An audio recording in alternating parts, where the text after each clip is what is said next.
पूरब के देशवा से आवे देवी मैया बस हो मैया ना, हो बस हो मैया ना, आव हमारी नगरिया बस हो मैया ना, हो बस हो मैया ना, आव हमारी नगरिया बस हो मैया ना, हो बस हो मैया ना।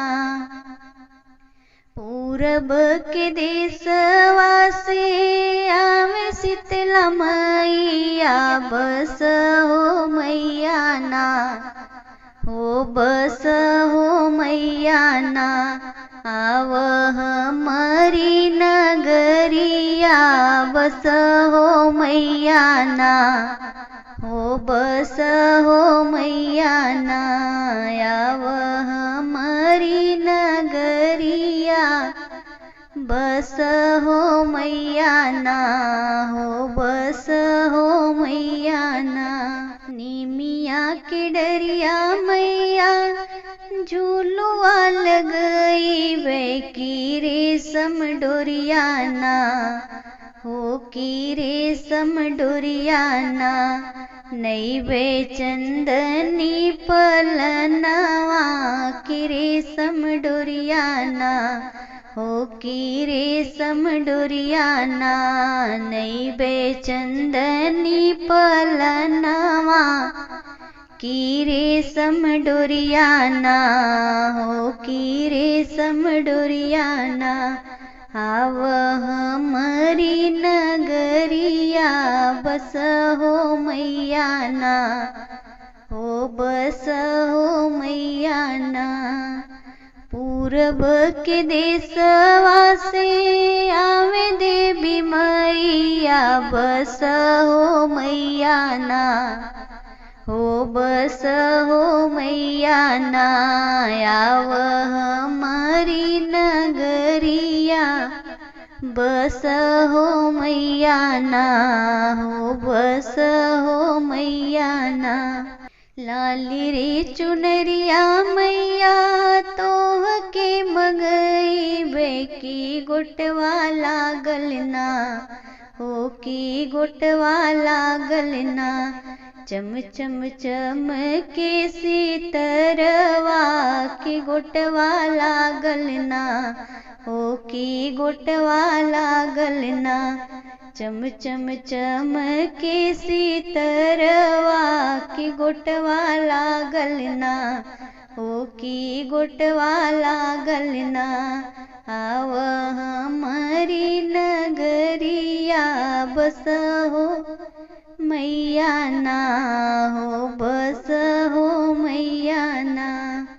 पूरब के देशवा से आवे देवी मैया बस हो मैया ना, हो बस हो मैया ना, आव हमारी नगरिया बस हो मैया ना, हो बस हो मैया ना। गुगुरी बतासा मैया भोगवा लगई बे कलसवा धई के ना, हो कलसवा धई के ना, नीति अरे जी लगई बे कलसवा धई के ना, हो कलसवा धई के ना, नीति अरे जी लगई बे कलसवा धई के ना, हो कलसवा धई के ना। घुघुरी बतासा मैया भोगवा लगई बे कलसवा धई के ना, नीति अरे जी लगई बे कलसवा धई के ना, हो बस हो मैया ना, आव हमारी नगरिया बस हो मैया ना, हो बस हो मैया ना। पूरब के देशवा से आवे देवी मैया, बस हो मैया ना, हो बस हो मैया ना। आव हमारी नगरिया, बस हो मैया ना, ओ बस हो मैया ना। रोज भोरवे मैया चरण पकड़े की भोरवे भोरवे ना, हो की भोरवे भोरवे ना। नीति आरती उतरे की भोरवे भोरवे ना, हो की भोरवे भोरवे ना। नीति पचरा सुनइबे की भोरवे भोरवे ना, हो की भोरवे भोरवे ना। नीति आरती उतरबे की भोरवे भोरवे ना, हो की भोरवे भोरवे ना। नीति पचरा सुनइबे की भोरवे भोरवे ना, हो की भोरवे भोरवे ना। पूरब के देशवा से आवे देवी मैया, बस हो मैया ना, हो बस हो मैया ना।